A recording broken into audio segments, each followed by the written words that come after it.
Hello everyone, welcome to the platform of Haryana institute of civil services. आप सभी को पता है कि हरियाणा सिविल सर्विस का एग्ज़ाम आपकी नोटिफिकेशन आने वाली है। मोस्ट प्रोबेबली सबसे ज़्यादा अगर आप डेट बताएं, डेट तो आप नहीं बता सकते, बट जनवरी के फर्स्ट वीक में टू सेकेंड वीक में आपकी वो नोटिफिकेशन पूरी ऑफिशियली वो नोटिस के साथ आ जाएगी। एंड आई थिंक कि हम लोगों को अभी से ही शुरू कर देनी चाहिए अपनी तैयारी, बिकॉज प्रिलिम्स उसका बहुत जल्दी होने वाला है।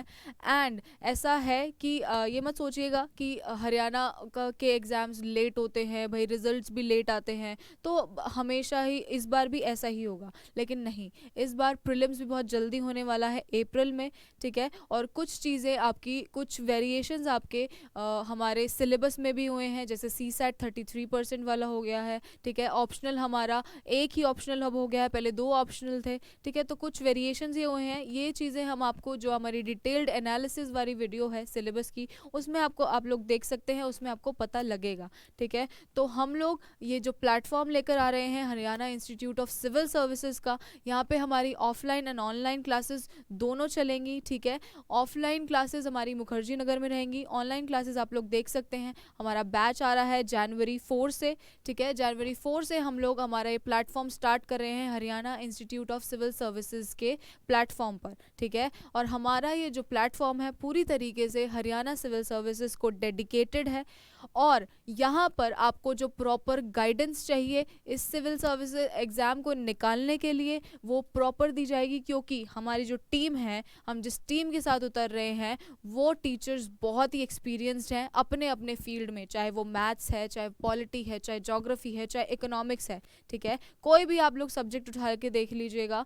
आप लोग जो हमारी टीम उतरेगी, ठीक है, जो हमारी टीम इसमें है Haryana institute of civil services की, जो आपको सिविल सर्विसेज की तैयारी कराएगी हरियाणा के एग्ज़ाम की, 145 पोस्ट पे जो नोटिफिकेशन आने वाली है, वो टीम हमारी बहुत ही ज़्यादा एक्सपीरियंस्ड रहेगी अपने अपने फील्ड में, ठीक है। एंड आपको प्रॉपर गाइडेंस मिलेगी। स्पेशली ये जो प्लेटफॉर्म हमारा डेडिकेटेड है उन बच्चों के लिए जो बच्चे दिल्ली आकर नहीं कोचिंग कर सकते, क्योंकि ऐसा है ना, हर बच्चा आकर दिल्ली कोचिंग नहीं कर सकता। किसी की फाइनेंशियल कंडीशन सही नहीं है, कोई बहुत दूर है, ठीक है। तो चीज़ें क्या है, वैरी करती हैं अकॉर्डिंग टू द प्लेस जहाँ पे वो रहते हैं, ठीक है। तो इसीलिए उन्हीं बच्चों के लिए वो लोग हमारा ऑनलाइन प्लेटफॉर्म परचेज कर सकते हैं, ऑनलाइन कोर्सेज ले सकते हैं वो हमारे, ठीक है। और जो लोग हमारे दिल्ली रह रहे हैं, जो हरियाणा के बच्चे दिल्ली में रह रहे हैं, ठीक है, वो हमारी ऑफलाइन क्लासेस भी ले सकते हैं, ठीक है। तो दोनों ही क्लासेस हमारे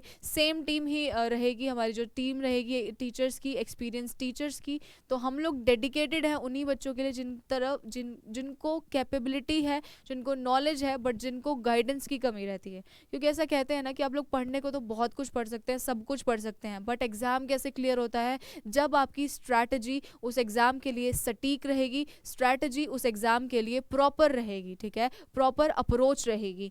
एंड अगर आप सही तरीके से अप्रोच नहीं लगा रहे हैं ना, तो ये पीसीएस है, ये पब्लिक, ये आपका जो पीएससी का एग्ज़ाम है, सिविल सर्विस का स्टेट पीएससी जो है, वो नहीं निकल सकता, ठीक है। और मोस्टली जो बच्चे यूपीएससी की तैयारी कर रहे हैं उनके लिए थोड़ा इजी रह जाता है, क्योंकि उनको पता है कि सोर्सेज कहाँ से पढ़ने हैं, सोर्सेज कैसे पढ़ने हैं। लेकिन फिर भी all together Haryana civil services का एग्ज़ाम बहुत ही डिफरेंट है यूपीएससी से, ठीक है। बहुत ही अलग उसके लिए टारगेट चाहिए, बहुत ही अलग स्ट्रैटेजी चाहिए, ठीक है। ऐसा नहीं है कि अगर आप यूपीएससी की तैयारी कर रहे हैं तो ज़रूरी है कि आप लोग हरियाणा सिविल सर्विसेज भी निकाल ले जाएंगे, नहीं। बहुत ही अलग डायमेंशन है इस एग्ज़ाम का, ठीक है। और वही डायमेंशंस हम आपको हमारे इस प्लेटफॉर्म पे, हरियाणा सिविल सर्विसेज के प्लेटफॉर्म पे, उसके बारे में हम बताएंगे, प्रॉपर गाइडेंस आपको बताएंगे कि आपको हर सब्जेक्ट, हर टॉपिक किस तरीके से तैयार करना है और किस तरीके से आपके एग्जाम्स में आप क्वेश्चंस सही कर सकते हैं, ठीक है। तो हमारा यही प्लेटफॉर्म डेडिकेटेड रहेगा इसी पर। माई सेल्फ मंजू शर्मा, मैं आपका बायोलॉजी और आपके मेंस में मैं आपका जूलॉजी और बॉटनी के लिए सब्जेक्ट लूँगी, जो आपका ऑप्शनल सब्जेक्ट होगा, ठीक है। जिनका भी ऑप्शनल सब्जेक्ट जूलॉजी है और बॉटनी है, ठीक है।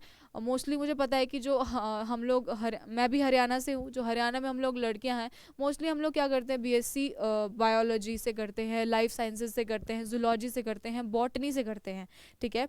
तो लोगों को क्या होता है, सोर्सेज की कमी होती है कि हम कहाँ से पढ़ें। मैम हमने ग्रेजुएशन इधर से करी है, अगर हम ऑप्शनल के लिए पढ़ रहे हैं तो हमें कितना पढ़ना चाहिए, ऑप्शनल के लिए क्वेश्चंस किस तरीके से आते हैं, वो क्वेश्चंस हम कैसे लिख पाएंगे, कैसे उनको टाइम पे कंप्लीट कर पाएंगे, कैसे उन क्वेश्चंस को ठीक कर पाएंगे। ठीक है, तो ये सारी चीज़ें मैं आपको बताऊंगी, मैं आपको इस चीज़ की इन सब चीज़ों की गाइडेंस प्रोवाइड करूंगी। पर पहले हम पढ़ेंगे प्रिलिम कम मेन स्ट्रैटेजी से। ठीक है, तो हमारी स्ट्रैटेजी क्या रहेगी, ऐसा नहीं है कि हमारी स्ट्रैटेजी सिर्फ और सिर्फ प्रिलिम्स के बेसिस पे रहेगी कि भाई प्रिलिम्स में एमसीक्यूज आ रहे हैं तो हम एमसीक्यूज के बारे में ही पढ़ेंगे। नहीं, हमारी स्ट्रैटेजी रहेगी प्रिलिम्स और मेंस की इकट्ठी। ठीक है, तो ऑप्शनल के सब्जेक्ट्स जो होंगे, ऑप्शनल के जो टॉपिक्स होंगे वो मैं अलग से पढ़ाऊंगी। सबसे पहले हम अपना बायोलॉजी का पार्ट कवर करेंगे। ठीक है, और बायोलॉजी का पार्ट कवर करने के बाद मैं आपका साइंस एंड टेक भी आपको पढ़ाऊंगी, क्योंकि साइंस एंड टेक का बहुत बड़ा योगदान रहता है हमारे किसमें, हमारे करंट अफेयर्स से मेल के उसको जो सिविल सर्विसेज वाले एग्जामिनर होते हैं वो क्वेश्चन पूछते हैं। ठीक है, तो Haryana public service commission HPSC जिस तरीके से क्वेश्चन पूछती है, वैसे तो क्वेश्चंस बहुत डायरेक्ट होते हैं एचपीएससी के, लेकिन कुछ कुछ क्वेश्चंस इस तरीके से होंगे कि आप फंस जाएंगे। तो हमें वही क्वेश्चन करने हैं, क्योंकि इजी क्वेश्चंस तो आप लोगों को पता है कि इजी क्वेश्चंस हर कोई कर सकता है, बट यहाँ पे आपको इजी, मॉडरेट, टफ लेवल के क्वेश्चंस अच्छे तरीके से आप अटेम्प्ट कर पाएं, उन क्वेश्चंस को आप सटीक तरीके से कर पाएं, वो आपको गाइडेंस यहाँ पे प्रोवाइड की जाएगी। एंड ये प्लेटफॉर्म हमारा इसीलिए डेडिकेटेड है पूरा का पूरा हरियाणा सिविल सर्विसेज के लिए। ठीक है, और बायोलॉजी में आज हमारी पहली क्लास है, ये हमारी डेमो क्लास है। ठीक है, तो आप सभी लोग इसको देख सकते हैं। अगर आपको पसंद आए तो आप हमारे चैनल को सब्सक्राइब कर सकते हैं, लाइक कर सकते हैं, शेयर कर सकते हैं। और अब जितना ज़्यादा शेयर करेंगे उतना ज़्यादा बच्चों के लिए बेनिफिट होगा, क्योंकि अगर आप ज़्यादा से ज़्यादा शेयर करेंगे तो उन बच्चों तक पहुंचेगा जिन्हें ज़रूरत है। ठीक है, जो अपने घर बैठ के तैयारी कर रहे हैं, जिनके अंदर कैपेबिलिटी है, जो ईजिली निकाल सकते हैं पेपर, बट गाइडेंस की कमी की वजह से वो लोग रह जाते हैं। ठीक है, तो मैं आपको बायोलॉजी पढ़ाऊंगी। ठीक है, तो बायोलॉजी में पहला, बायोलॉजी सुनते ही आप भाई जिसने बायो पढ़ी भी ना हो, ठीक है, पहला वर्ड क्या आता है, सेल के बारे में। सेल के बारे में पढ़ना है भाई, हमें सेल के बारे में पढ़ना है, और सेल के बारे में पढ़ने से क्वेश्चंस भी बनते हैं हमारे बायोलॉजी में। ठीक है, ऐसा नहीं है कि भाई जो क्वेश्चंस मैं बताऊंगी वही क्वेश्चन आएंगे, नहीं। अब एग्जामिनर ने ये क्वेश्चन पूछना छोड़ दिया है कि माइटोकॉन्ड्रिया को क्या कहते हैं।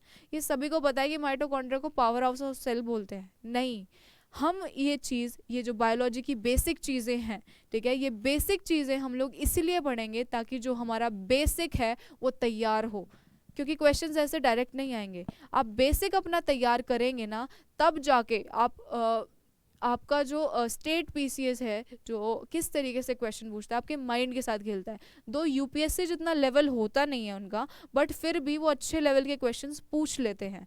ठीक है, और वो किस पे बेस होते हैं, हमारी एनालिटिकल थिंकिंग पे, हमारी लॉजिकल एबिलिटी पे बेसिस होते हैं। ठीक है, तो इसीलिए आप लॉजिक भी तभी लगा पाएंगे ना जब आपका बेसिक क्लियर होगा, जब आपको पता होगा कि सेल किसने डिस्कवर किया था, जब आपको पता होगा कि सेल के अंदर क्या क्या चीज़ें हैं, तभी आप लॉजिक लगा पाएंगे। अब आपसे कोई डायरेक्ट नहीं पूछेगा कि सेल के अंदर ये सारी चीज़ें हैं, ये बताइए इनका क्या क्या काम है, नहीं, ये डायरेक्ट चीज़ें नहीं आती। ठीक है, कुछ क्वेश्चंस बहुत डायरेक्ट होते हैं, कुछ क्वेश्चंस ऐसे होते हैं कि जो बिल्कुल भी डायरेक्ट नहीं होते, जो सिर्फ और सिर्फ क्या, कैसे आपके क्लियर होंगे, सिर्फ और सिर्फ आप लॉजिक लगाएंगे तभी वो क्लियर होंगे। तो यही लॉजिक लगाने वाली जो पावर है वो सीखनी है हमें, यही एबिलिटी सीखनी है, जो किससे आएगी, जब आप बेसिक क्लियर करेंगे उससे आएगी। तो मेरा पहला मोटिव रहेगा कि आप बेसिक क्लियर करें अपना, ताकि आपको ज़्यादा से ज़्यादा क्वेश्चन सही कर पाए। तो पहली चीज़ हम बायोलॉजी में सबसे पहली चीज़ हमें याद आती है साइटोलॉजी। साइटोलॉजी क्या होती है, स्टडी ऑफ सेल। साइटोलॉजी क्या है हमारी, स्टडी ऑफ सेल। ठीक है, स्टडी ऑफ सेल साइटोलॉजी है। ठीक है, यानी कि कोशिका के बारे में पढ़ना, कोशिका की जानकारी। ठीक है, क्या कहलाती है हमारी, साइटोलॉजी कहलाती है। हिंदी वालों के लिए भी देखिए, मोस्टली हरियाणा में हिंदी बैकग्राउंड से भी होंगे बच्चे। ठीक है, बट मैं जिस तरीके से पढ़ाती हूँ मैं आपको हिंदी में समझाऊंगी पूरी प्रॉपर, एक एक टर्म, एक एक शब्द लेकिन एग्जामिनर कैसे पूछता है, अगर वो साइटोलॉजी बोल रहा है तो वो इंग्लिश को ही हिंदी में साइटोलॉजी लिखेगा, साइटोलॉजी का हिंदी में अलग से नाम नहीं है। तो हिंदी वाले पैनिक नहीं कीजिए कि भाई मैम तो इंग्लिश में पढ़ा रही हैं, हम कैसे पढ़ेंगे। नहीं, आप सिर्फ मेरे शब्दों पे विश्वास, सब शब्दों पे ध्यान दीजिएगा, जो मैं बोल रही हूँ वो नोट्स प्रिपेयर कीजिएगा, उसी तरीके से आप लोग पढ़िएगा जिस तरीके से जैसे मैं बोल रही हूँ हिंदी वालों के लिए। क्योंकि टर्म्स, जो वर्ड्स हम पढ़ रहे हैं वो इंग्लिश के ही हिंदी में ट्रांसलेट करके एग्जामिनर पूछेगा।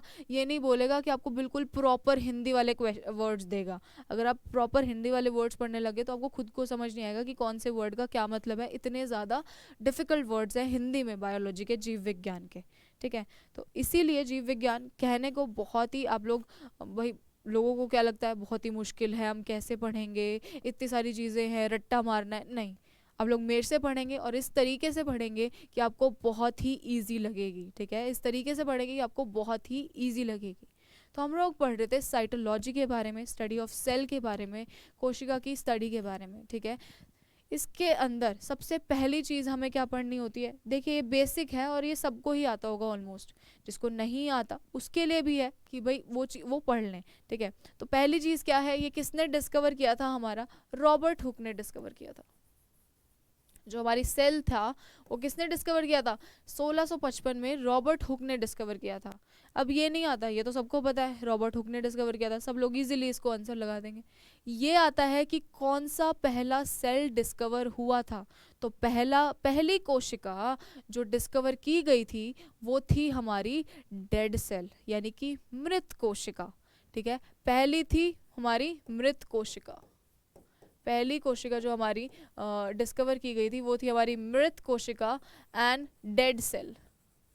और वो क्या था, वो हमारे सेल थे, ठीक है। सेल्स थे कॉर्क ट्री के, ठीक है, कॉर्क ट्री के सेल्स थे, ठीक है, डेड सेल थे, ठीक है। इसीलिए रॉबर्ट हुक साहब ने सेल को क्या नाम दिया, सेल नाम दिया, क्योंकि सेल एक लैटिन वर्ड है। सेल का लैटिन में मतलब पता है क्या होता है आपको, सेल का मतलब होता है, कोशिका का मतलब होता है एम्प्टी,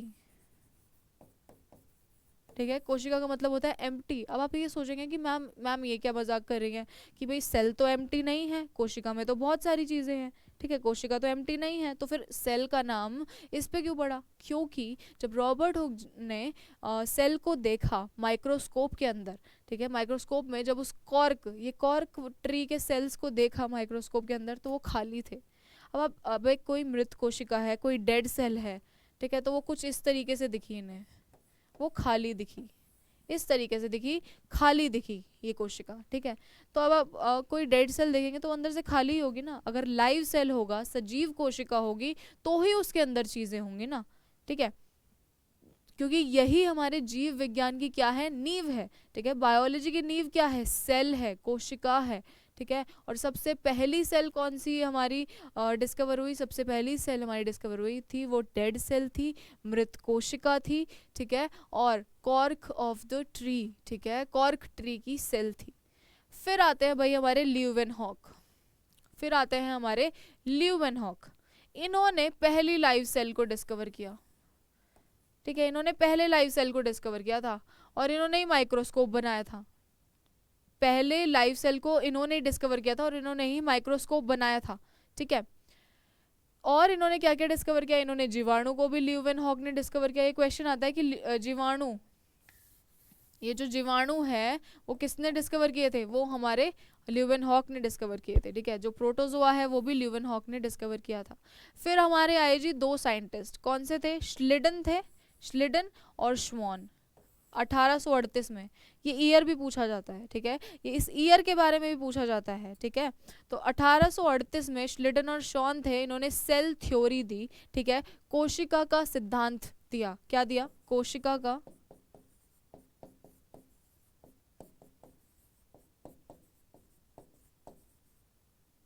सिद्धांत दिया। किसने दिया, हमारे दो साइंटिस्ट थे श्लिडन और श्वान। तो इन्होंने कोशिका के सिद्धांत में क्या बोला, इन्होंने कोशिका के सिद्धांत में हमारे ये बताया कि सारी चीज़ें सेल और उसके प्रोडक्ट से बनी हैं, कि जो जितनी भी चीज़ें होती हैं धरती पे वो कोशिका से बने हुई चीज़ों से ही बनी हैं, ठीक है। तो श्लिडन और श्वान ने ने जो कोशिका का सिद्धांत दिया था उसके अंदर ये था। फिर आते हैं ये भी पूछा जाता है कि माइटोकॉन्ड्रिया को किसने डिस्क्राइब किया था। तो कॉलिकर हमारे साइंटिस्ट थे, कॉलिकर साइंटिस्ट थे, उन्होंने माइटोकॉन्ड्रिया को डिस्क्राइब किया था। अब आप यहाँ देखिए, यहाँ से कितने सारे क्वेश्चन बन गए हैं आपके, ठीक है। तो हम इसी तरीके से पढ़ेंगे कि आप मेरी जितनी भी स्लाइड्स होती हैं पूरे जितने भी टॉपिक्स की, उस हर स्लाइड में से 3 से 4 क्वेश्चन आपके बन रहे होते हैं, ठीक है। और इससे बाहर कोई भी क्वेश्चन नहीं बनेगा, नहीं आएगा जो टॉपिक मैं कराऊंगी उसमें, ठीक है। मैं हर चीज़ इसी तरीके से लेके चलती हूँ कि आपके क्वेश्चन सही हों पेपर में जाके, क्योंकि भाई पढ़ने को तो बहुत कुछ है, कितना पढ़ेंगे, ठीक है। जीव विज्ञान में पढ़ने को बहुत कुछ है। अगर आपको सारा ही पढ़ना है, सब कुछ ही पढ़ना है, भाई डीप स्टडी करनी है, तो आप पीएचडी कीजिए। बट यहाँ पे हमें क्या करना है, यहाँ पे हमें स्कॉलर नहीं बनना, ठीक है, पीएचडी नहीं करनी, यहाँ पे हमें एग्ज़ाम क्लियर करना है। और एग्ज़ाम क्लियर करने की एक प्रॉपर अप्रोच होती है, एक प्रॉपर स्ट्रैटेजी होती है। वही स्ट्रैटेजी हम आपके लिए लेकर आए हैं अपने इस प्लेटफॉर्म पे, Haryana institute of civil services, ठीक है। और इस प्लेटफॉर्म पे हम आपको इन्हीं सब के बारे में बताएंगे, और पूरी आपकी टारगेटेड अप्रोच रहेगी किस पे, हरियाणा सिविल सर्विस के एग्ज़ाम पे। आपकी टारगेट अप्रोच रहेगी हरियाणा एचसीएस के एग्ज़ाम पे, और आप उतना ही उस तरीके से पढ़ेंगे जितना आपको पढ़ने की ज़रूरत है, ठीक है। इसलिए आप ध्यान दीजिएगा मेरे टॉपिक्स में, और जो भी मैं बोलती हूँ कि यहाँ से क्वेश्चन बनता है, आपको वो चीज़ें क्या करनी है, नोट डाउन करनी है। क्योंकि देखिए बायोलॉजी में कहीं से ही पढ़ सकते हैं आप बायोलॉजी, लेकिन कुछ चीज़ें ऐसी होती हैं जो आपको याद रह जाती है, जिसमें आप लॉजिक लगा पाते हैं। वही लॉजिक, वही एनालिटिकल एबिलिटी हम आपको सिखाएंगे, ठीक है। क्योंकि डायरेक्ट क्वेश्चंस, कुछ डायरेक्ट क्वेश्चंस आते हैं, कुछ डायरेक्ट क्वेश्चंस नहीं आते, कुछ क्वेश्चंस ऐसे होते हैं जो भाई सॉल्व ही नहीं हो पाते, ठीक है। तो यही चीज़ें हमें सीखनी है कि उन क्वेश्चंस को कैसे अटेम्प्ट करेंगे आप, सिर्फ प्रीलिम्स में नहीं, मेंस में भी, ठीक है। तो मेंस में भी आप लोग उन क्वेश्चंस को किस तरीके से अटेम्प्ट करेंगे, आपके पास पूरा सोर्स हो। जब तक आपके पास पूरा सोर्स नहीं होगा, पूरी मटेरियल नहीं होगा, तब तक आप मेंस कैसे लिख पाएंगे, आंसर राइटिंग कैसे कर पाएंगे, ठीक है। इसलिए वो सारी चीज़ें आप लोगों को यहाँ पे सीखने को मिलेंगे हमारे इस प्लेटफॉर्म पे, Haryana institute of civil services के प्लेटफॉर्म पे, ठीक है। तो नेक्स्ट हम देखते हैं, ये तो हिस्ट्री चल रही है अभी सेल थ्योरी की, ठीक है। तो सारे ऑर्गेनिजम्स यानी कि जितने भी सजीव हैं, ठीक है, जितने भी सजीव हैं इस धरती पे, वो सारे जीव उन सारे जीव पे किससे बने होते हैं, सेल से बने होते हैं। वो सारे जीव कंपोज्ड होते हैं, बने होते हैं सेल से, कोशिका से। इसीलिए बोला गया कि कोशिका क्या है, कोशिका किसकी, इंसान के शरीर की क्या है, छोटी से छोटी इकाई है। कोशिका क्या है, इंसान के शरीर की छोटी से छोटी इकाई है। जैसे एक ईंट को बनाने के, जैसे आपने देखा होगा ना, घर बनाने के लिए ईंट की ज़रूरत होती है, बिना ईंटों के घर नहीं बन सकता। तो एक ईंट क्या हो गई, उस घर के लिए सेल हो गया, कोशिका हो गई।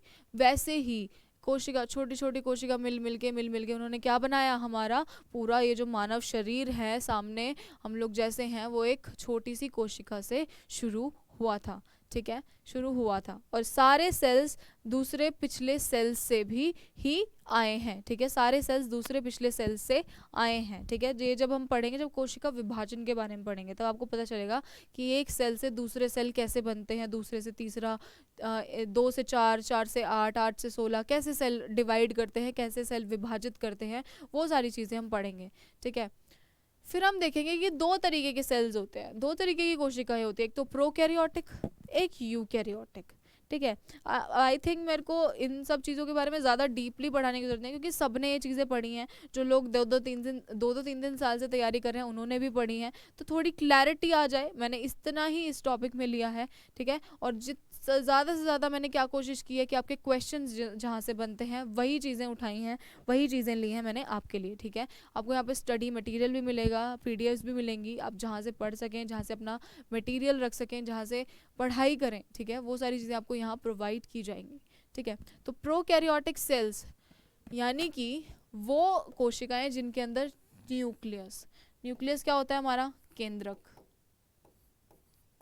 न्यूक्लियस क्या होता है, हमारा केंद्रक, ठीक है। न्यूक्लियस हमारा केंद्रक होता है, जिसके अंदर केंद्रक नहीं होता, ठीक है।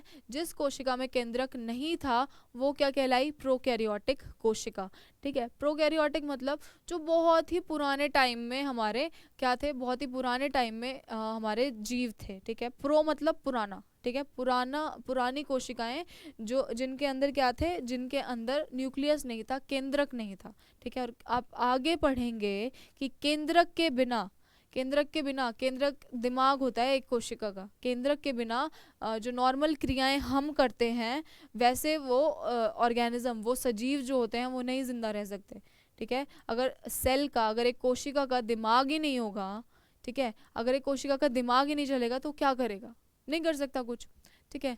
तो नेक्स्ट हम देखेंगे कि वो प्रोकैरियोटिक कोशिका जो जनरेट करती है खुद का फूड, ठीक है, जो कैपेबल होती है सेक्सुअल और एसेक्सुअल रिप्रोडक्शन की, जो क्या कर पाते हैं वो ऑर्गेनिजम्स जो क्या कर पाते हैं, प्रजनन कर पाते हैं, वो भी प्रोकैरियोटिक में आते हैं, ठीक है।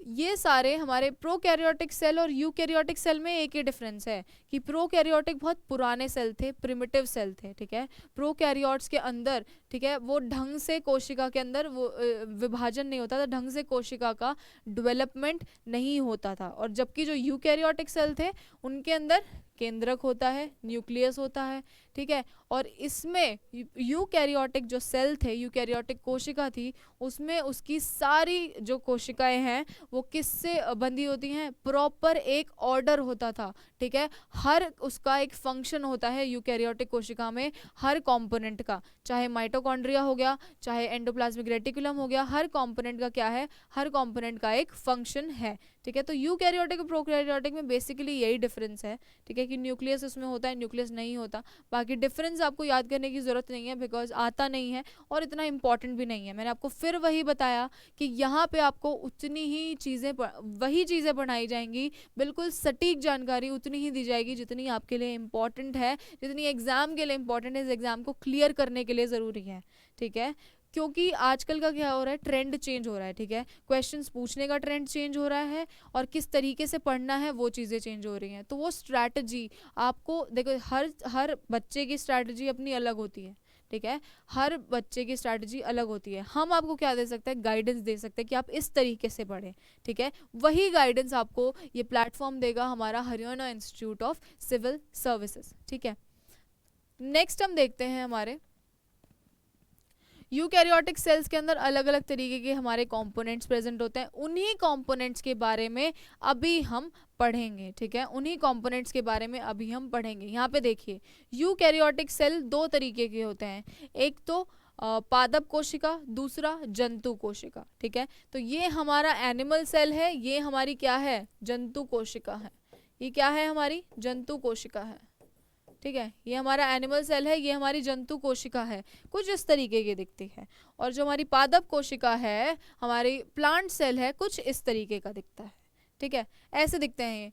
मोस्टली यूकैरियोटिक हैं, ठीक है। तो मोस्टली चीज़ें क्या होंगी, पादप कोशिका और जंतु कोशिका में सेम होंगी, बट कुछ कुछ चीज़ें अलग हैं, तो वो चीज़ें हम अलग से पढ़ेंगे, ठीक है। उससे क्या होगा कि आप लोगों को डिफरेंस पता चल पाएगा कि प्लांट सेल और एनिमल सेल में क्या डिफरेंस है। देखिए, ये चीज़ें आप 6th क्लास से पढ़ते आ रहे हैं, मैं ये नहीं कह रही कि आप लोगों को नहीं पता होंगी, बट हमारा मेन मोटिव क्या है, आप लोगों ने चीज़ें पढ़ी होंगी 6th में, 7th में, 10th में, 11th में, ठीक है, उसके बाद नहीं पढ़ी, ठीक है। उससे क्या होता है कि क्लैरिटी लूज करते हैं आप लोग किसी भी टॉपिक के अंदर। अगर आप कोई टॉपिक पढ़ रहे हैं तो उसको क्लियर करना, उसमें क्लैरिटी ज़रूर होनी चाहिए। बिना क्लैरिटी के आप उस टॉपिक के क्वेश्चंस सही नहीं कर सकते एग्जाम में, क्योंकि आपको नहीं पता एग्जामिनर किस तरीके से इस टॉपिक पे क्वेश्चन पूछ ले, ठीक है। इसलिए क्लैरिटी ज़रूरी है। इस उसकी वजह से क्या ज़रूरी है, बेसिक मजबूत करना ज़रूरी है, क्योंकि जब हमारा बेसिक मजबूत होगा, ये बेसिक ही है, ये 6ठी क्लास का बच्चा पढ़ता है, प्लांट सेल, एनिमल सेल, ठीक है। तो जब हमारा बेसिक मजबूत होगा तभी हमारी क्वेश्चंस उसमें क्लैरिटी आ पाएगी, तभी हम क्वेश्चंस को डिफ्रेंशिएट कर पाएंगे, तभी हम क्वेश्चंस को ठीक कर पाएंगे अपने एग्जाम्स के अंदर, ठीक है। इसीलिए मेन मोटिव हमारा रहेगा सबसे पहले बेसिक अपना ठीक करना। जिन बच्चों को आता है उनके वो बहुत अच्छा है, जिनको नहीं आता वो पढ़िए, मेरी क्लासेस देखिए, क्योंकि मोस्टली लोग क्या करते हैं, बायोलॉजी बैकग्राउंड से नहीं होते हैं, ठीक है, मेडिकल बैकग्राउंड से नहीं होते तो उनको दिक्कत होती है, उनको ध्यान नहीं होता कि एंडोप्लाज्मिक रेटिकुलम का क्या काम था, गोल्जी का क्या काम था। ठीक है, तो वही चीज़ें हमें अपनी थॉट्स क्लियर करनी ज़रूरी है, तो उसी की वजह से हमें पढ़ना भी ज़रूरी है। और मैं तो कहूँगी कि आप लोग अगर एनसीईआरटी ना पढ़ पाएँ तो जो मेरे नोट्स रहेंगे, हमारी पीडीएफ जो रहेंगी वो ज़रूर पढ़ें, क्योंकि ऐसा वैसे तो एक अगर आप स्टेट पीसीएस के लिए पढ़ रहे हैं तो एनसीईआरटीज़ बहुत ही ज़रूरी हैं पढ़ने के लिए। बट बच्चे सोचते हैं कि भाई कौन पढ़ेगा 6 to 12 क्लास की एनसीईआरटी, इतनी बड़ी एनसीईआरटी है। अब जो मेहनत कर रहा है, जो पढ़ सकता है वो पढ़ जाएगा, ठीक है, वो जो पढ़ सकता है वो क्लियर कर जाएगा चीज़ें। लेकिन कुछ बच्चे क्या होता है कि भाई आलसी होता है कि कैसे पढ़े, नहीं पढ़े, कोई नोट्स ही ले लेंगे। उन नोट्स में क्या होता है, कई बार गलत भी होता है। ठीक है, उन नोट्स से आपकी थॉट्स में क्लैरिटी नहीं आ पाती, और आपको इस तरीके से जैसे मैं पढ़ाऊंगी अभी, ठीक है, बायोलॉजी, इस तरीके से मे बी आप नहीं पढ़ पा रहे हो, तो आप लोग हमारी गाइडेंस एक बार लीजिएगा। हम लोग आपको जो स्ट्रैटेजी बता रहे हैं, जो गाइडेंस प्रोवाइड कर रहे हैं, वो चीज़ें अगर आप एक बार देखेंगे तो आई थिंक कि आप लोगों को समझ में आएगा कि हम लोग कितना बेटर कंटेंट प्रोवाइड कर रहे हैं बाकी लोगों से। ठीक है, बाकी जो बाहर लोग कोचिंग दे रहे हैं, अलग अलग चीज़ें करा रहे हैं उनसे। ठीक है, एंड आपको पता है कि हरियाणा में इस चीज़ का लैक है। ठीक है, जो हरियाणा सिविल सर्विसेज है, ठीक है, उसमें वहाँ पे क्या है, हरियाणा में एजुकेशन की लैक है कि आपको ना प्रॉपर गाइडेंस नहीं मिल पाती इस पेपर के ऊपर। यूपीएससी की तो हर कोई गाइडेंस दे देता है कि सब बोलते हैं कि यार यूपीएससी की ले लो कोचिंग और हरियाणा सिविल सर्विसेज की कोचिंग भी हो जाएगी। नहीं, ऐसा नहीं होता, दोनों की बहुत ही डिफरेंट अप्रोच है।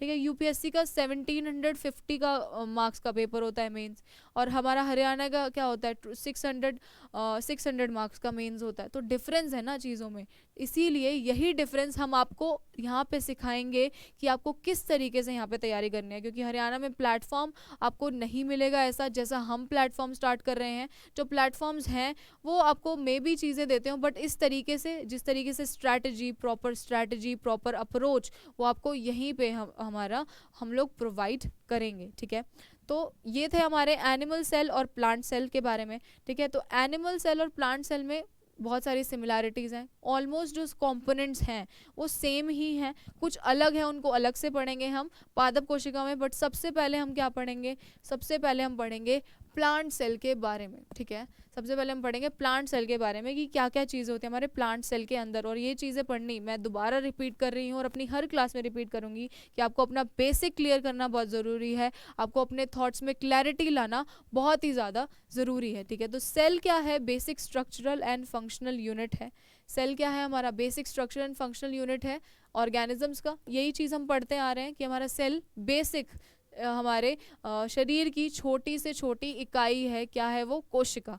ठीक है, और ये क्या है, दो तरीके के सेल होते हैं हमारे, प्रोकैरियोटिक हो गए, ठीक है, अभी जो मैंने बताया था, और ये यूकैरियोटिक हो गए।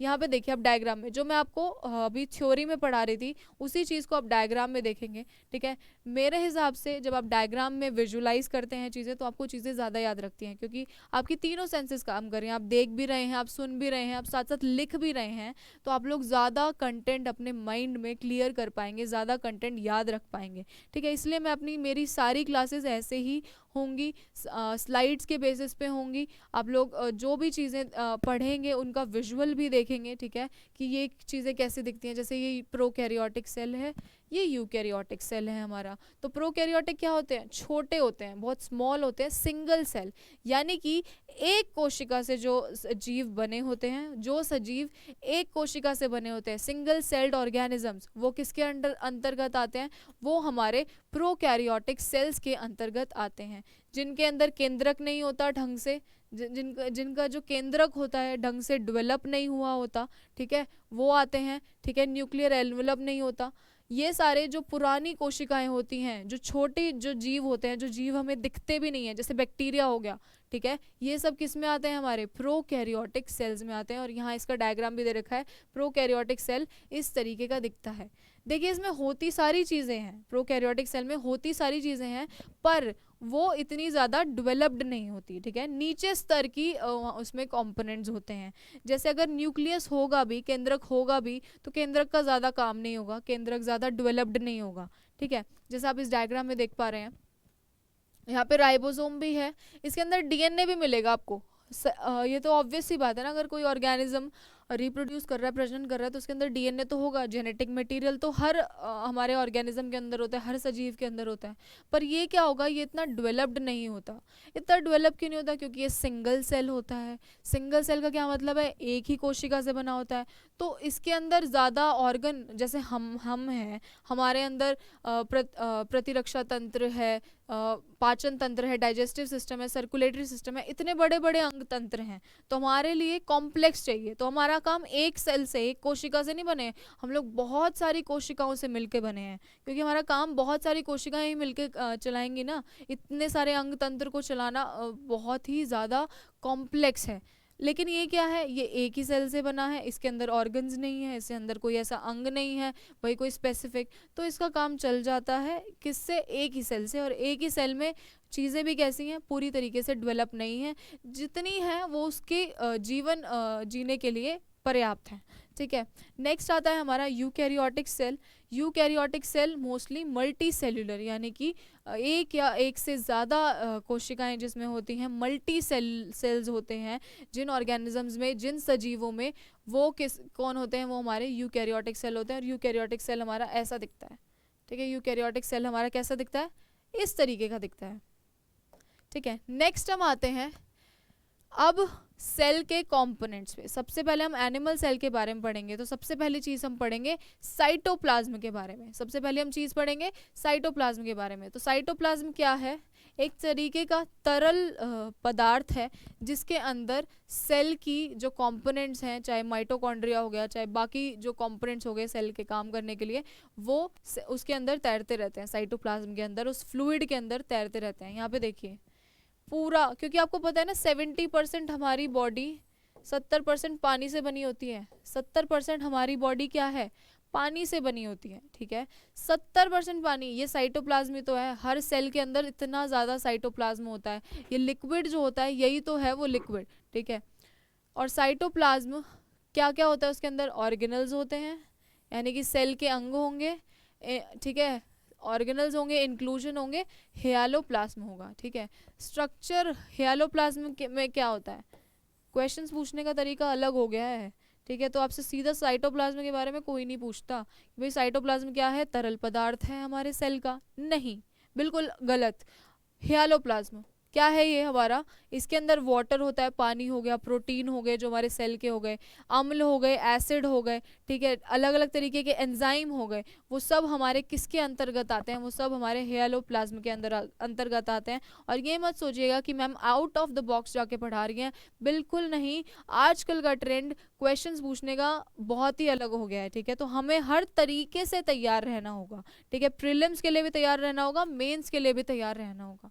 ठीक है, तो ये हमारा साइटोप्लाज्म है। ठीक है, इस साइटोप्लाज्म के अंदर ही सेल ऑर्गेनल्स होते हैं। यहाँ पे देखिए साइटोप्लाज्म है हमारा। ठीक है, इसमें अलग अलग ऑर्गेनल्स हैं। ये हमारा माइटोकॉन्ड्रिया हो गया, गोल्जी हो गया, एंडोप्लाज्मिक रेटिकुलम हो गया। अब इन ऑर्गेनल्स के बारे में, इन सेल के अंगों के बारे में हम धीरे धीरे पढ़ेंगे कि हर उस अंग का क्या काम होता है, वो किस किस चीज़ों में काम आते हैं, और कौन सी चीज़ों में हमारी हेल्प करते हैं हमारी रोज़मर्रा की ज़िंदगी में। ठीक है, यहाँ देखिए सबसे पहले पढ़ेंगे सेल मेम्ब्रेन के बारे में। अब सेल मेम्ब्रेन क्या थी? यानी कि आपको पता है, आपको प्रोटेक्ट, देखिए आपके पेरेंट्स क्या करते हैं? आपको प्रोटेक्ट करके रखते हैं। ठीक है, आपके पेरेंट्स आपको प्रोटेक्ट करके रखते हैं। तो सेल को भी, कोशिका को भी तो प्रोटेक्शन की ज़रूरत है ना। वो प्रोटेक्शन उसको कहाँ से मिल रहा है? वो प्रोटेक्शन जो है वो कोशिका को कहाँ से मिल रहा है? वो प्रोटेक्शन कोशिका को हमारी सेल मेम्ब्रेन से मिल रहा है। ये जो पूरी मेम्ब्रेन है बाहरी, जिससे सुरक्षा होती है हमारे सेल की, वो प्रोटेक्शन सेल को यहाँ से मिल रहा है। ठीक है, तो cell membrane is a universal system जिसके अंदर बहुत सारे स्ट्रक्चर हैं सेल के। सेल मेम्ब्रेन का सबसे बड़ा काम क्या होता है? प्रोटेक्शन होता है। ये हमें नहीं पढ़ना। हमें क्या पढ़ना है कि इसके अंदर क्या क्या चीज़ें हैं। मैं आपको फिर बता रही हूँ कि हम लोग जिस तरीके से आपको पढ़ा रहे हैं, जो गाइडेंस आपको ज़रूरत है अपने सिविल सर्विस एग्ज़ाम को क्रैक करने के लिए, वो गाइडेंस आपको यहाँ पे मिलेगी। और स्ट्रैटेजी और अप्रोच मिलेगी, ठीक है। आप लोग मेरी क्लास देखिएगा, हमारी बाकी टीचर्स की क्लास देखिएगा, अगर आपको पसंद आएगा तो please do take our courses, हमारे लाइक कीजिएगा, सब्सक्राइब कीजिएगा, जितना ज़्यादा हो सके शेयर कीजिएगा, बिकॉज शेयर करने से क्या होता है कि उन लोगों तक जिनको ज़रूरत है, ठीक है, जिनको ज़रूरत है इम्यूनिटीज़ की, उन तक पहुँच पाती हैं चीज़ें, ठीक है। तो सबसे पहले सेल मेम्ब्रेन, इसको इसका दूसरा नाम प्लाज्मा लेमा। तो क्वेश्चन बनता है यहाँ से कि प्लाज्मा लेमा क्या होती है। प्लाज्मा लेमा ही हमारे सेल मेम्ब्रेन का क्या है, दूसरा नाम है, ठीक है। प्लाज्मा लेमा ही हमारे सेल मेम्ब्रेन का दूसरा नाम है, ठीक है। और हर cell is bounded by a cell membrane.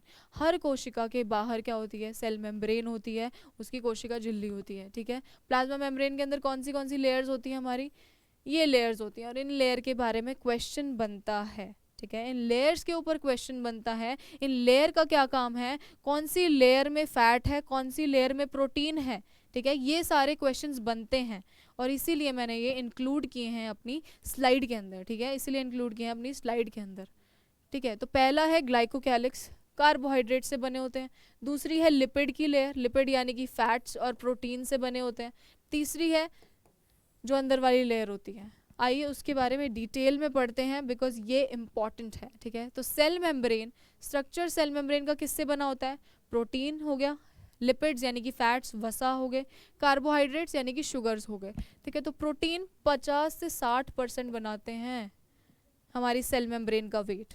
Proteins क्या कर रहे हैं, 50 से 60% हमारी सेल मेम्ब्रेन का वेट कर रहे हैं, और लिपिड्स 30 to 40%। ये क्वेश्चन आता है कि सबसे ज़्यादा हमारी सेल मेम्ब्रेन किससे बनी होती है, तो प्रोटीन से बनी होती है, ठीक है, प्रोटीन से बनी होती है। फिर आते हैं कार्बोहाइड्रेट जो 5 to 10% हमारा रखते हैं, और most of the membrane protein 3 groups में होते हैं। 2 ये ग्रुप्स आपको पढ़ने की ज़रूरत नहीं, बट आपको ये पता होना चाहिए कि जो सेल मेम्ब्रेन है वो किससे बनी होती है, तीनों चीज़ों से बनी होती है, हमारी प्रोटीन से, फैट से और कार्बोहाइड्रेट से, ठीक है। एंड इसके बारे में पढ़ना इंपॉर्टेंट है। और ये डायग्राम आप देखिए, यहाँ पे आपको दिख रहा होगा, ये हमारे कार्बोहाइड्रेट्स, ये प्रोटीन्स हैं, ये लिपिड्स हैं, ठीक है। यही मिलके सेल मेम्ब्रेन बनाते हैं। अब आप पूछेंगे कि मैम क्यों सेल मेम्ब्रेन में प्रोटीन होता है, क्यों लिपिड होता है, क्यों फैट होता है, क्या ज़रूरत है, वो इसीलिए बिकॉज हर सेल को प्रोटेक्शन की ज़रूरत होती है, ठीक है। और ये मिलके प्रोटीन, फैट, कार्बोहाइड्रेट मिलके क्या करते हैं, एक बाहरी सुरक्षा वाला आवरण बना देते हैं, क्रिएट कर देते हैं, किसके लिए, हमारे कोशिका के लिए, हमारे सेल के लिए, ताकि उसे छोटी से छोटी प्रॉब्लम से डैमेज ना हो सके, ठीक है, ताकि छोटी छोटी चीज़ों से वो डैमेज ना हो जाए, ठीक है। तो इसीलिए हमारा सेल जो है बहुत प्रोटेक्टेड रहता है। वो किस वजह से, that is only because of cell membrane, ठीक है, that is only because of cell membrane. Next हम देखते हैं जो प्रोटीन्स हमारे हैं उनके अंदर क्या होती हैं, लिपिड की बायर लेयर होती है, ठीक है। तो proteins are tightly lodged in lipid bilayer, ठीक है, लिपिड बायर लेयर। और उस ये क्या होते हैं, प्रोटीन्स फोल्डेड होते हैं, यानी कि बहुत बड़ी बड़ी बड़ी बड़ी क्या होती है, चेन्स होती हैं प्रोटीन्स की, तब जाके एक सेल मेम्ब्रेन बनती है, ठीक है। And they are folded with the hydrophilic amino acids, ठीक है। और इनके अंदर और क्या क्या चीज़ें होती हैं, फॉस्फोलिपिड्स हो गए, ठीक है, फॉस्फोलिपिड्स हो गए, फैटी एसिड्स हो गए। तो अगर आपसे कोई भी पूछे कि एक सेल मेम्ब्रेन का कंपोनेंट क्या है, और उसमें आपको ये दिया गया है कि फॉस्फोलिपिड के बारे में पूछा गया है, तो फॉस्फोलिपिड क्या है, आपकी प्रोटेक्टिव लेयर है, प्रोटीन की लेयर है, फैटी एसिड्स की लेयर है, जो किस में काम आती है, जो हमारे, जिनका मेन फंक्शन होता है प्रोटेक्शन का, जिनका मेन फंक्शन होता है हमारे प्रोटेक्शन का, ठीक है। और मोस्टली प्रोटीन से ही ये लेयर्स क्या होती हैं, मोस्टली प्रोटीन से ही ये लेयर्स बनी होती हैं। यहाँ पे देखिए स्ट्रक्चर है हमारी, इसका structure of plasma lemma, structure है हमारी किसका, हमारी सेल मेम्ब्रेन का स्ट्रक्चर है। इसके अंदर कोलेस्ट्रॉल भी है, प्रोटीन्स भी हैं, लिपिड्स भी हैं, लिपिड्स की लेयर भी हैं, अलग अलग हैं। वो किस लिए हैं, वो मोस्टली हमारे सेल को, हमारी कोशिका को सुरक्षा प्रदान करने के लिए हैं, ठीक है। बैरियर, और क्या काम है, बैरियर है, यानी कि जो हमारी सेल मेम्ब्रेन होती है वो क्या करती है, वो हमारे सेल को बचा के रखती है, उसके अंदर कोई टॉक्सिक चीज़ अंदर ना चली जाए बाहर के एनवायरनमेंट से, ठीक है। इसीलिए वो कुछ उसके अंदर, हमारी सेल के अंदर जो लेयर होती है, जो सेल मेम्ब्रेन होती है, जो प्लाज्मा लेमा होती है, सिर्फ वही चीज़ें उसके अंदर जा पाती हैं जो चीज़ें इंपॉर्टेंट हैं एक सेल के लिए, और जो चीज़ें सही नहीं है सेल के लिए, जो टॉक्सिक है सेल के लिए, वो बिल्कुल भी एंटर नहीं कर पाती, ठीक है। इसीलिए जो सेल्स हैं वो सेपरेटेड रहते हैं किससे, हमारे प्लाज्मा लेमा से। किससे सेपरेटेड रहते हैं हमारे सेल्स, प्लाज्मा लेमा से सेपरेटेड रहते हैं, ठीक है। और आदान प्रदान किस तरीके से होता है हमारे सेल के अंदर, ऑब्वियसली चीज़ों का आदान प्रदान हो रहा है ना। आप जो न्यूट्रिएंट्स ले रहे हैं, जो पोषक तत्व ले रहे हैं, जो कार्बोहाइड्रेट्स ले रहे हैं, जो प्रोटीन्स ले रहे हैं, वो सारी चीज़ें इन एंड आउट हो रही हैं हमारे सेल्स से, ठीक है। तो वो कैसे जाती हैं, कैसे उनका ट्रांसपोर्ट होता है, वो ट्रांसपोर्ट दो तरीके से होता है हमारा। एक तो एक्टिव ट्रांसपोर्ट होता है और एक पैसिव ट्रांसपोर्ट होता है, ठीक है। इसके आप सोचेंगे कि मैम थोड़ा डीप में पढ़ा रही हैं, नहीं, ये इंपॉर्टेंट है पढ़ना। एक्टिव ट्रांसपोर्ट के ऊपर भी क्वेश्चन आया हुआ है, पैसिव ट्रांसपोर्ट के ऊपर भी क्वेश्चन आया है कि एक सेल मेम्ब्रेन से कैसे चीज़ों का आदान प्रदान होता है, कैसे चीज़ें ट्रांसपोर्ट होती हैं, तो वो पढ़ना ज़रूरी है। तो दो तरीके से होता है आपका, एक्टिव और पैसिव। पैसिव का क्या मतलब है, पैसिव यानी कि एक्टिव का मतलब है सीधा डायरेक्ट उसमें से घुस के जा रहा है, ठीक है। यहाँ पे देखिए ये डायरेक्ट जा रहा है, डायरेक्ट ट्रांसपोर्ट हो रहा है, ठीक है। पैसिव मतलब कोई और रास्ता अपना रहा है ट्रांसपोर्ट के लिए, यानी कि डिफ्यूजन से जा रहा है, ठीक है। हमारे सेल में चीज़ों का आदान प्रदान, चाहे वो पानी हो, चाहे वो न्यूट्रिएंट्स हो, कैसे होता है, सेल डिफ्यूजन के थ्रू होता है, ठीक है, ऑस्मोसिस के थ्रू होता है। ये मेन जो हमारे फंक्शन रहेंगे ऑस्मोसिस और डिफ्यूजन के, ठीक है। तो कुछ सब्सटेंसेस ऐसे होते हैं जैसे पानी, वो क्रॉस कर सकते हैं मेम्ब्रेन को, ठीक है, तो वो सीधे चले जाते हैं। तो पैसिव डिफ्यूजन के अंदर एनर्जी नहीं चाहिए होती, यानी कि जो पैसिव ट्रांसपोर्ट होता है उसमें एनर्जी नहीं चाहिए होती। क्यों नहीं चाहिए होती एनर्जी, हमारी एनर्जी इसलिए नहीं चाहिए होती क्योंकि वो डायरेक्ट जा रहा होता है, ठीक है, इसीलिए नहीं चाहिए होती पैसिव ट्रांसपोर्ट के अंदर एनर्जी, ठीक है। और कुछ मॉलिक्यूल्स ऐसे होते हैं जो फ्रीली इजीली नहीं जा सकते हमारे सेल मेम्ब्रेन के अंदर, ठीक है। तो वो किस वजह से जाते हैं, वो किसी की हेल्प से जाते हैं, वो किसी की हेल्प से जाते हैं, और उसी हेल्प को क्या बोलते हैं, फैसिलिटेटेड डिफ्यूजन बोलते हैं। यहाँ पे देखिए इस डायग्राम में ये इसकी हेल्प से जा रहे हैं, यहाँ पे सेल के अंदर फैसिलिटेटेड डिफ्यूजन है, ये रहा, ये यहाँ पे पोर्स थे सेल के ऊपर, इन पोर्स की हेल्प से ही जा रहे हैं। और पैसिव में क्या हो रहा है, डायरेक्ट जा रहे हैं, डायरेक्ट डिफ्यूजन से जा रहे हैं चीज़ें, ठीक है, डायरेक्ट ट्रांसपोर्ट हो रहा है। तो ये हमारा सेल मेम्ब्रेन के बारे में था कि कैसे होता है पैसिव ट्रांसपोर्ट। अब एक्टिव ट्रांसपोर्ट कैसे होता है, कुछ ऐसे मॉलिक्यूल्स होते हैं जो मूव कर सकते हैं in and out of the cell, ठीक है, सेल से बाहर आ सकते हैं, सेल के अंदर जा सकते हैं। तो कुछ मॉलिक्यूल्स ऐसे होते हैं जिसकी वजह क्या चाहिए हमें, एक्टिव ट्रांसपोर्ट में एनर्जी की ज़रूरत होगी, ऊर्जा की ज़रूरत होगी, एनर्जी की ज़रूरत होगी, ऊर्जा की ज़रूरत होगी, ठीक है। क्योंकि मोस्टली वो ऊर्जा क्या होती है, एटीपी होती है। एटीपी क्या है, एटीपी हमारी जो बॉडी के अंदर एनर्जी होती है, एडेनोसाइन ट्राइफॉस्फेट, ठीक है। तो बॉडी के अंदर जो एनर्जी बनती है वो किस फॉर्म में होती है, हमारी एडेनोसाइन ट्राइफॉस्फेट की फॉर्म में होती है, एटीपी की फॉर्म में होती है। और यही एनर्जी लगती है एक्टिव ट्रांसपोर्ट में, सेल्स के अंदर चीज़ें ले जाने में, सेल्स से चीज़ें बाहर लेकर आने में। ये देखिए यहाँ पे इस डायग्राम में देखिए, ये हमारी सेल के अंदर की चीज़ है, और एनर्जी आ रही है तभी कोई चीज़ बाहर जा पा रही है, फिर तभी कोई चीज़ अंदर आ पा रही है, ठीक है। तो एनर्जी की ही ज़रूरत होगी हमारे एक्टिव ट्रांसपोर्ट के अंदर, एनर्जी की ही ज़रूरत होगी हमारे एक्टिव ट्रांसपोर्ट के अंदर, ठीक है, जो बहुत ही इम्पॉर्टेंट है हमारे किसके लिए, हमारे सेल की हेल्थ के लिए, सेल की ग्रोथ के लिए, सेल की डेवलपमेंट के लिए। अब कुछ ऐसी चीज़ें हैं, ऐसे वर्ड्स हैं, ऐसे टर्म्स हैं, ऐसे शब्द हैं जो बहुत ही इंपॉर्टेंट हैं आपको जानने, एंड जो एग्ज़ाम में हमारे आए हुए हैं उनके बारे में पढ़ना ज़रूरी है। जैसे हो गया एंडोसाइटोसिस। एंडोसाइटोसिस का क्या मतलब है, यहाँ इस डायग्राम में देखिए कोई चीज़ें हैं, ठीक है, कुछ ऐसे सब्सटेंसेस हैं जो हमारी जो सेल की लेयर है साइटोप्लाज्म, वो उनको अपने अंदर ले लेता है, ठीक है, अपने अंदर एनक्लोज कर लेता है, बंद कर लेता है, तो उसे बोलते हैं हम एंडोसाइटोसिस, ठीक है। क्या है ये, extra cellular substances and bring them into the cytoplasm, यानी कि सेल्स बाहर के कुछ एक्स्ट्रा सेलुलर सब्सटेंसेस, बाहर की कुछ एक्स्ट्रा सेलुलर चीज़ें लेकर आता है साइटोप्लाज्म के अंदर, उसे बोलते हैं एंडोसाइटोसिस।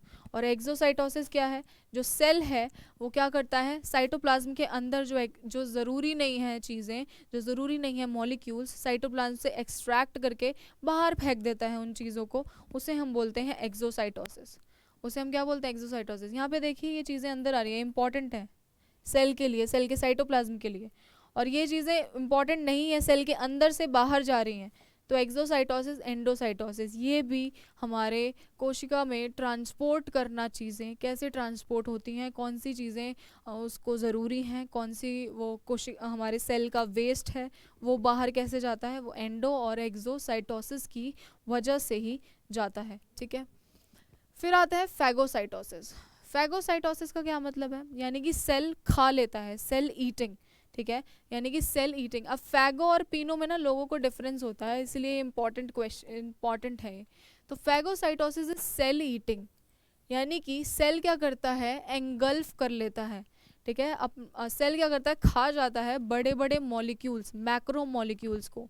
ठीक है, सेल खा जाता है बड़े बड़े मैक्रो मॉलिक्यूल्स को। वो बैक्टीरिया भी हो सकता है, यानी कि कोई सपोज करिए आपके अंदर कोई बैक्टीरिया चला गया, सेल को पता है, सेल ने उसे खा लिया। ठीक है, सेल ने उसे खा लिया और फिर क्या किया, सेल बर्स्ट हो गया, उसे बोलते हैं फैगोसाइटोसिस। खा के उसने उस बैक्टीरिया को, उस जीवाणु को हमारी बॉडी से ख़त्म कर दिया, वैनिश कर दिया, और खुद वो उसने क्या किया, खुद वो फट गया। ठीक है, फिर उससे क्या होता है, अंदर हमारे इन्फेक्शन के की कमी कराना ही फैगोसाइटोसिस होता है। ठीक है, फैगोसाइटोसिस इसलिए काम आता है। फिर आता है पिनोसाइटोसिस। पिनोसाइटोसिस का मतलब सेल ड्रिंकिंग, यानी कि सेल, फैगो में तो सेल मॉलिक्यूल्स खाता है। ठीक है, पिनोसाइटोसिस में जो सेल होता है वो एंगल्फ करता है small amount of fluid, fluid लेता है सेल। ठीक है, फ्लूइड लेता है, जो क्या करते हैं, जो हमारी मे बी बॉडी के, मे बी उस सेल के लिए नेसेसरी हैं, मे बी सेल के लिए ज़रूरी नहीं है। ठीक है, उन फ्लूइड्स को लेता है, अपने अंदर एंगल्फ करता है, इधर उनको बाहर छोड़ देता है या फिर सेल के अंदर छोड़ देता है, जैसा भी उसका वर्क होगा, जैसा भी वो नेसेसरी होंगे। ठीक है, तो ये 2-3 हमारी टर्म्स थी, फैगोसाइटोसिस, पिनोसाइटोसिस। ठीक है, और ये इस तरीके से होते हैं। देखिए ये चीज़ें आ रही हैं, ये हमारे मॉलिक्यूल्स आ रहे हैं, ये इसने क्या किया, एंगल्फ किया इन मॉलिक्यूल्स को, अपने अंदर बंद किया और फिर सेल के अंदर ले गया, क्योंकि ये ज़रूरी थी हमारी बाहरी एनवायरनमेंट से अंदर के सेल के एनवायरनमेंट से। ठीक है, तो ये सारी जो टर्म्स थी, फैगोसाइटोसिस, एंडोसाइटोसिस, ये क्या थी, हमारी बहुत ज़्यादा ज़रूरी थी बेसिक के लिए। ठीक है, तो यहाँ पे हम लोग अभी अपनी क्लास को पॉज करेंगे, बिकॉज अभी अगर थोड़ा आगे पढ़ेंगे और पढ़ेंगे, बहुत कुछ है अभी सेल में पढ़ने के लिए, अभी तो शुरू ही हुआ है, अभी तो सेल मेम्ब्रेन के बारे में ही पढ़ा है। ठीक है, इसलिए ज़्यादा करेंगे तो क्लासेस लंबी हो जाएंगी, आप लोग बोर हो जाएंगे। एंड हम लोग अपना जो प्लेटफॉर्म लेके आ रहे हैं Haryana institute of civil services का, वो एक बहुत ही अच्छा प्लेटफॉर्म है HCS के लिए। आप जो हमारे टीचर्स होंगे बहुत ही एक्सपीरियंस्ड हैं, हर टीचर्स का आप डेमो देखिए कैसे वो पढ़ा रहे हैं, किस तरीके से पढ़ा रहे हैं। जितना हो सके लाइक कीजिएगा, सब्सक्राइब कीजिएगा, शेयर कीजिएगा, बिकॉज और जितना ज़्यादा आप शेयर कर पाएंगे उतना ज़्यादा अच्छा होगा, ताकि उन लोगों तक पहुँचे जिनको ज़रूरत है। ठीक है, तो Haryana institute of civil services के प्लेटफॉर्म को आपको अच्छा लगेगा तो प्लीज़ लाइक कीजिएगा, हमारे कोर्सेज खरीदिएगा। इंक्वायरी के लिए आप कॉल कर सकते हैं नंबर पे। ठीक है, आज के लिए बस इतना ही, मिलेंगे हम अपनी नेक्स्ट क्लास में इसी टॉपिक को कंप्लीट करने के लिए और उसी हिसाब से जिससे आपका टारगेटेड अप्रोच है, ताकि आप हरियाणा सिविल सर्विसेज को क्लियर कर सकें, उस एग्ज़ाम को एकदम अपने बलबूते पर उसको क्लियर कर सकें। ठीक है, तो आज के लिए बस इतना ही, मिलेंगे नेक्स्ट क्लास में। Thank you.